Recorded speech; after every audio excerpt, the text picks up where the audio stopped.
Hassan Dam, bonjour. Bonjour. Alors, dans le monde de la boxe, votre nom est reconnu et votre style détonne. Vous avez débuté chez les amateurs avant de gravir les échelons pour finir par atteindre le monde professionnel et décrocher des ceintures de champion du monde. À votre actif également des participations aux Jeux Olympiques. Vos crochets sont redoutables et redoutés. D'ailleurs, le dernier qui en a fait les frais, c'est Martine Murray, lors de votre combat pour votre retour au premier plan. Hassan, bienvenue dans l'entretien face caméra. Merci de votre invitation. Alors, enfant, bien avant de savoir que vous alliez enfiler les gants, il y a un événement qui vous a marqué. C'est un combat de votre père. Et d'ailleurs, ça s'est passé à Douala, au Cameroun. Oui, je me rappelle encore très jeune où je participais à un combat de mon père. Et à cette époque-là, c'était au lieu de quatre cordes, c'était 3 cordes. Et à ce moment, je vois mon père qui sort un boxeur, son adversaire du ring, sur un crochet du gauche. Et ça m'a un peu traumatisé en tant que jeune gamin, mais ça m'a donné une fierté par rapport à mon père et me dire ah pourquoi pas je ferais pareil. Donc c'est quand même des événements qui marquent et qui m'ont marqué depuis ce moment. Et est-ce qu'on peut dire que c'est de là qu'est partie votre vocation pour la boxe? Je pense que ma vocation pour la boxe est partie d'un rien. D'un rien, c'est vraiment un lien familial à la base. Mon père c'était un lion. C'était dans la vie comme dans le sport. Et je pense qu'il m'a donné ses gènes dès la naissance. Et il faut savoir que moi, la boxe m'a bercé. On va même pas dire bercé, on va dire ça m'a éveillé parce que mon père, tous les matins, il se réveillait. Il avait un sac accroché dans sa chambre et il frappait dessus. Et c'était notre réveil en fait. Et à chaque fois, on venait se mettre devant sa chambre et on regardait ce qu'il faisait. Et à ce moment-là, on venait essayer de taper au sac lorsqu'il avait fini son entraînement. Et il voit quelque chose et il me dit pose bien tes jambes comme ça, mets tes bras comme ça. Et de là, il s'est dit peut-être qu'il y a quelque chose à en sortir. Comme un jeu, vous savez qu'au Cameroun, le Cameroun c'est un pays de football. Les enfants ils vont jouer dans la rue au football. Pour moi c'était la boxe. Je l'avais pris comme une passion à la base. Cette passion elle y est toujours bien entendu, mais c'est comme un jeune qui allait dans la rue jouer au foot, pour moi c'était la boxe. Voilà. Et donc forcément dans le monde de la boxe, on cherche des icônes, des modèles. Vous d'abord il y a votre père et forcément derrière il y a Mohamed Ali. Exactement. Après mon père, à qui je dois tout aujourd'hui, au jour d'aujourd'hui, parce que mon père m'a donné la vie et il m'a donné la clé pour combattre cette vie. C'est-à-dire m'apprendre la boxe, le métier, donc je gagne aujourd'hui ma vie de ça. Derrière ça, il y a des modèles. Quand j'étais petit, on m'appelait Tyson, parce que j'étais quelqu'un qui était fougueux, j'avais cette envie, j'avais cette faim de détruire. Mais en grandissant et en apprenant la boxe et avec les valeurs que mon père m'a apprises de la boxe, c'est-à-dire que la boxe c'est un jeu, c'est le noble art, c'est le jeu de toucher sans se faire toucher. Utiliser toutes les astuces pour pouvoir toucher comme un jeu de cache-cache. Et à ce moment-là, je me suis dit, en fait, c'est pas Tyson. Tyson va jusqu'au bout. Quitte à prendre des coups. Mohamed Ali, c'est un artiste. Il bouge, il se déplace, il pique comme l'abeille, il vole comme le papillon. Et à ce moment, je me suis dit, ça c'est mon style. C'est ce que je devrais adopter. Et donc, c'est devenu une icône pour moi. C'est en dehors du fait qu'il est devenu musulman comme moi et qu'il était noir. Donc j'avais aussi ce côté styliste de boxe, ce côté showman. Et aujourd'hui, j'en fais mon arme. On va revenir sur votre parcours Hassan. Votre premier combat chez les pros, vous vous en souvenez? Je me souviens de mon premier combat chez les pros. C'était très difficile déjà de combattre en France parce que je venais du Cameroun, j'avais fait les Jeux Olympiques et il fallait prouver. Malgré que je disais aux gens, j'ai fait quart de finale aux Jeux Olympiques, j'ai un bon palmarès, j'avais tous les papiers qui le démontraient, mais les gens voulaient une preuve. Très difficile à me placer dans les galas, j'ai beaucoup galéré, quitte à prendre des petites sommes.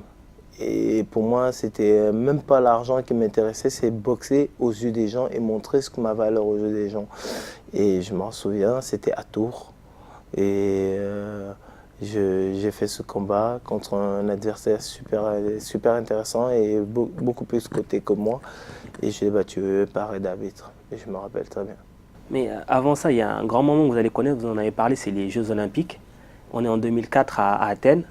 Et en plus, non seulement, déjà d'une, vous allez prendre part aux JO, mais en plus, vous êtes le premier combat. Oui, ce qui était difficile pour moi, c'est ça, c'est de ne pas avoir le temps de savourer la présentation des équipes, l'ouverture, parce que le lendemain, je combattais. Je n'ai pas eu le temps de visiter la salle, de prendre l'ambiance et l'atmosphère du public dans la salle en participant juste avec des collègues qui boxaient. Non, j'étais le premier combat des Jeux Olympiques. Je découvrais comme un petit gamin qui sortait du Cameroun, d'une cité. Tu arrives dans une grande salle bien lumineuse avec des photos partout, avec des écrans géants. Je découvre le monde professionnel en fait, en quelque sorte. Quand je rentre dans la salle, mon cœur tombe dans les jeux, au talon. J'ai tellement peur de tout ce qui m'arrive. Je me dis, wow, qu'est-ce que je fous là? Est-ce que j'ai ma place ici? Mais je découvre ça. En même temps, c'est une fierté de me dire, j'ai beaucoup de chance d'être là aujourd'hui. Prends cette chance et serre-toi comme une force. C'est ce que tu vis là pour te faire mieux connaître, plus connaître. Et pourquoi pas bâtir, commencer à construire ta vie maintenant. Mais au moment où ça se passe, tu ne peux pas, tu peux rien faire. Tu as peur. Tu as peur quand même de ça. Et quand tu es sur le ring, ben, y a plus de marche arrière. C'est où on gagne ou on perd. Où tu vas, où tu te fais humilier devant tout le monde. Donc à ce moment-là, il y a le côté fierté de l'homme. C'est ça qui donne l'adrénaline en fait. L'adrénaline, le fait de dire je vais me surpasser. Et ça te surpasse, tu fais des choses que tu ne t'attendais même pas. Et tu te retrouves en quart de finale parce que tu as du talent, mais parce que tu as décidé aussi de dépasser ce cap. D'ailleurs, on va vous retrouver encore un petit peu plus tard au JO, en 2016 à Rio, mais cette fois-ci sous les couleurs du Cameroun, grâce à une dérogation. Alors comment est-ce que ça s'est passé tout ça? Au départ, il y a eu, c'était la toute première fois pour les professionnels, parce que moi j'étais déjà professionnel, j'étais déjà même champion du monde. C'était la première fois que l'AIBA proposait aux professionnels de participer aux Jeux Olympiques. J'avais cette impression de ne pas avoir d'inachevé d'Athènes. Donc je me suis dit, quart de finale, j'ai quelque chose à faire, j'ai encore pris beaucoup d'expérience par rapport à ça et il y a quelque chose à faire. Il y a peut-être une médaille à aller chercher au bout. Je suis poids moyen, je regarde la France. La France a déjà qualifié un poids moyen qui est Christian Billy, un franco-camerounais aussi. Donc je regarde au Cameroun, je vois que le Cameroun a déjà qualifié un poids moyen qui est Wilfried Seyi. Donc je me dis, bon, il faut monter parce que je ne peux pas aller plus bas, il faut faire les Milo. En Milo en France, ils avaient déjà qualifié. Donc on me contacte par le Cameroun. C'était qu'une idée que j'avais. Je me suis dit, je veux peut-être participer, mais je n'attendais rien. Et lorsque j'ai reçu l'appel du Cameroun qui me propose de participer aux Jeux Olympiques, j'avais que le Cameroun. Donc je dis oui, tout de suite. Pourquoi pas? Parce que c'était un rêve de marquer l'histoire. C'est la première fois pour les professionnels, ça rentre quand même dans l'histoire. Malgré qu'il y ait eu des restrictions par des fédérations professionnelles de boxe qui ont interdit les professionnels de participer aux Jeux Olympiques, je ne suis pas rentré dedans parce que c'est que du business. C'est que du business, argent. Moi, je suis sportif, j'ai envie de participer aux choses du sport, j'ai envie de marquer l'histoire du sport et de me faire plaisir parce que c'est ma passion. Donc forcément, j'ai dit oui. Le Cameroun, je ne vais pas revenir dessus, il y a eu plein de choses qui se sont passées. J'ai été en qualification olympique tout seul, il n'y a eu aucun Camerounais, aucune équipe du Cameroun. Je suis allé avec mon entraîneur en France, qui est Youssef Barit de Levallois. On s'est battu tout seul pour se qualifier au Venezuela. Après cette qualification, Donc on est parti au Cameroun et le Cameroun ne voulait plus du tout que je ramène mon entraîneur français. Parce qu'il y avait une équipe du Cameroun, il y avait un entraîneur qui ne me connaissait pas du tout, national, qui était là, sur place, que je ne voulais pas. Je disais non, j'ai mon entraîneur qui me connaît comme sa poche, qui a travaillé avec moi pour cette qualification. Et ça m'a complètement déstabilisé parce que mon entraîneur était venu déjà à Rio et il a dormi dehors pendant 3-4 jours. Sans entraînement, j'ai été délaissé et donc moi j'étais obligé de le soutenir, donc d'aller vers lui. Et c'était vraiment des JO où j'ai pas aimé.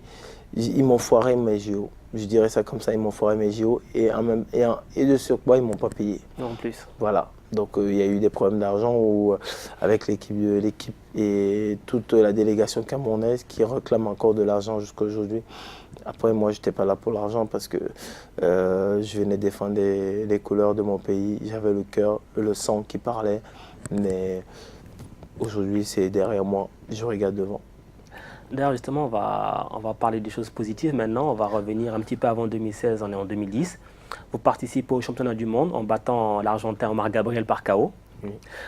Dans la foulée, il y a le Géorgien Kourstidze, je ne sais pas si je dis bien son nom, et vous devenez champion du monde WBA par intérim. Oui, déjà, lorsqu'on me dit de rencontrer Gabriel West à Marrakech pour le titre international WBA, qui me classe, en fait, c'est comme une sorte de demi-finale mondiale, qui me classait tout de suite derrière en challenger WBA.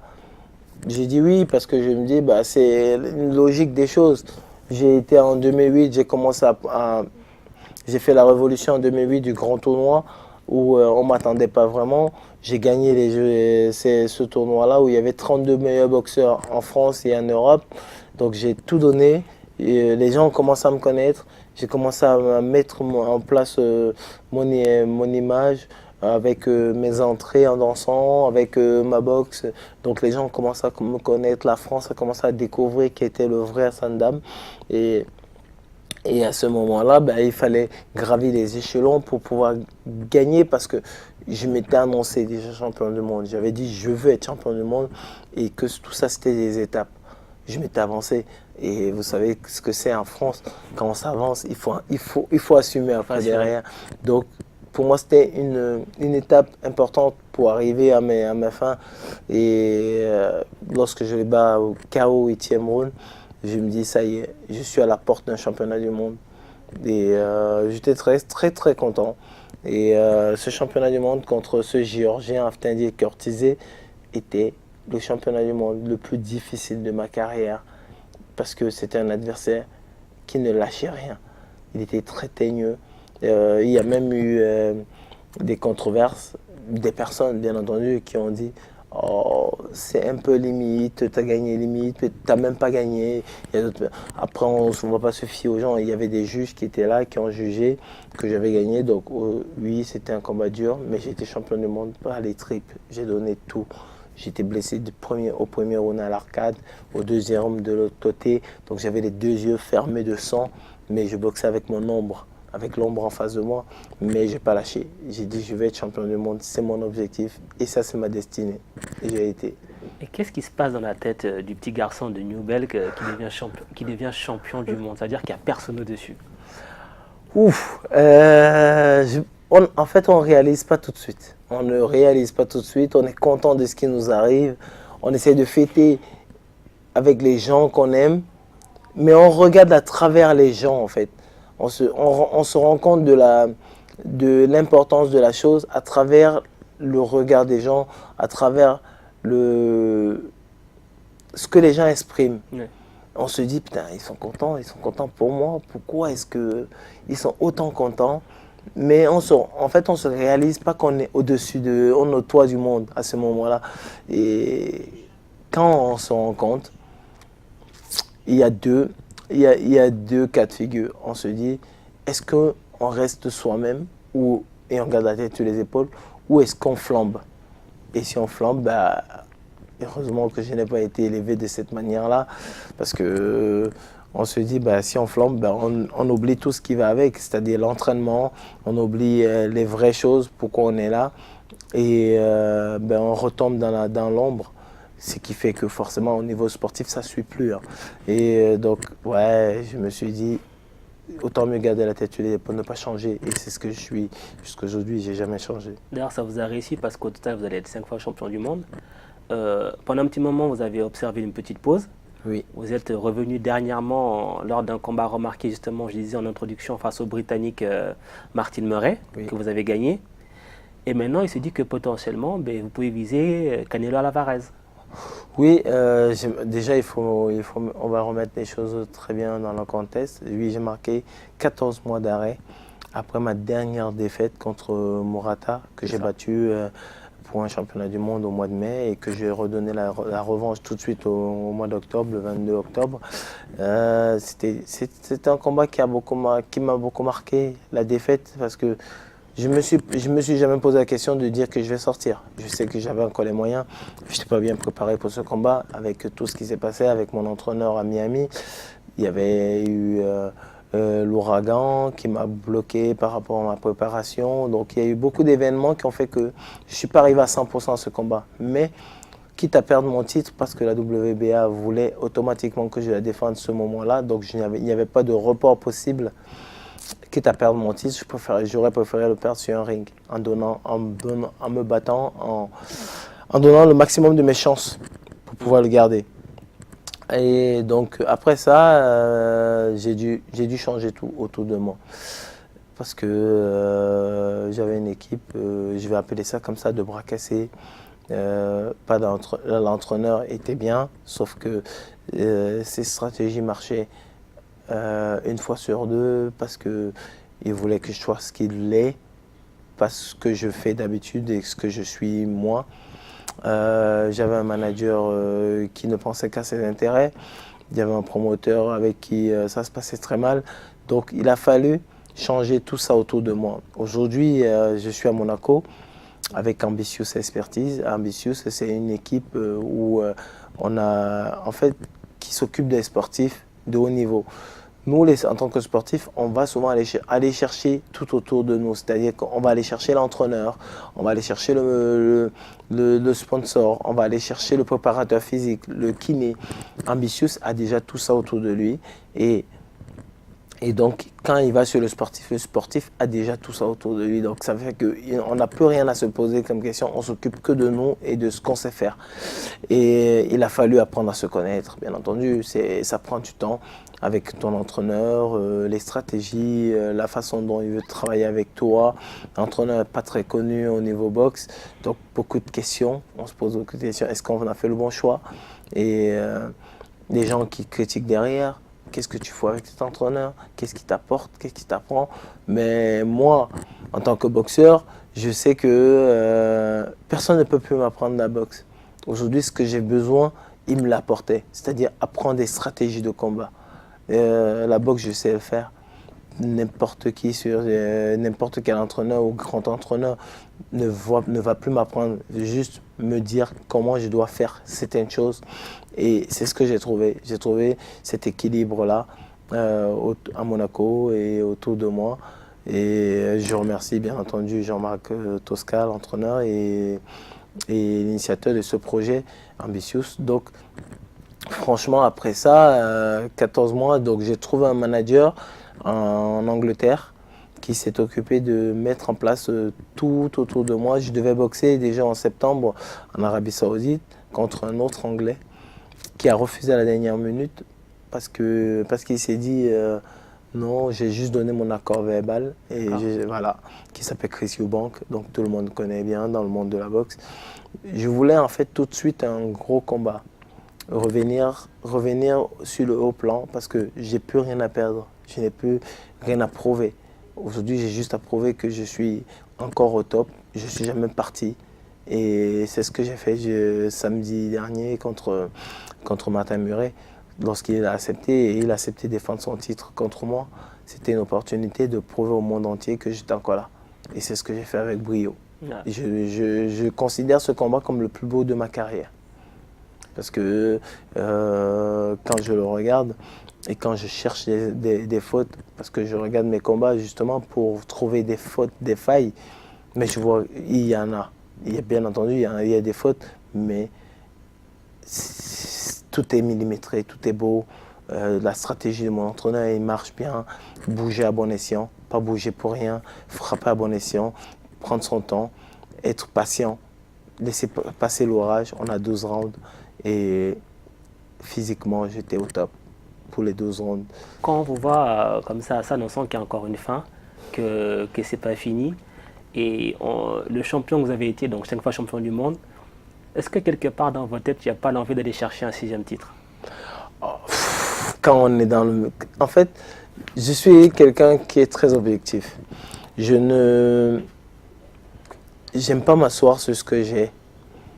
Lorsque j'ai quelque chose, lorsque j'ai des champions du monde, par exemple, j'ai voulu viser toujours plus haut. Je me suis dit, c'est pas fini. Champion du monde, c'est rien. Il faut aller chercher encore plus grand. Il faut aller chercher super champion. Il faut aller chercher les meilleurs. Et aujourd'hui, il y a des noms qui sont dans ma tête et que j'aimerais bien rencontrer avant d'arrêter ma carrière. Et donc, forcément, j'ai toujours, et là, depuis samedi, lorsque j'ai pris ce titre WBC, Silver, je me suis dit, c'est un titre que j'ai pas. J'ai le titre WBO, j'ai le titre WBA, j'ai envie d'aller chercher le titre WBC. Et chercher le titre WBC, c'est qui? C'est aller rencontrer Canelo Alvarez, c'est aller rencontrer Golovkin, c'est aller rencontrer Charlo. Donc, je me dis, c'est beaucoup de travail et c'est une grosse marche à franchir. Donc, forcément, il va falloir beaucoup de boulot. Je ne me restreins de rien, je me dis toujours, je vais travailler dur pour atteindre cet objectif-là. Je vais aller chercher ce 6e titre et c'est très important pour moi. Et à partir de ce moment-là, j'ai toujours cette faim. Si demain j'ai plus faim, j'arrête. La boxe, ce n'est pas des coups, c'est pas à manger. Des coups de poing, c'est des coups de poing. Donc moi, tant que j'ai faim, je vais continuer à travailler parce qu'il faut se lever très tôt le matin pour aller courir. Il faut faire 7 heures par jour d'entraînement. C'est pas donné. Et lorsqu'on n'a plus faim, on n'a plus cette envie, on n'a plus cette rage, il faut arrêter. Donc aujourd'hui, je l'ai encore. Tant que je l'aurai, j'irai encore chercher des choses et je me fixerai encore des objectifs plus grands. Dans ce cas-là, on va juste vous souhaiter que vous ayez encore faim pendant un petit moment. Merci beaucoup Hassan pour cet entretien. Merci beaucoup.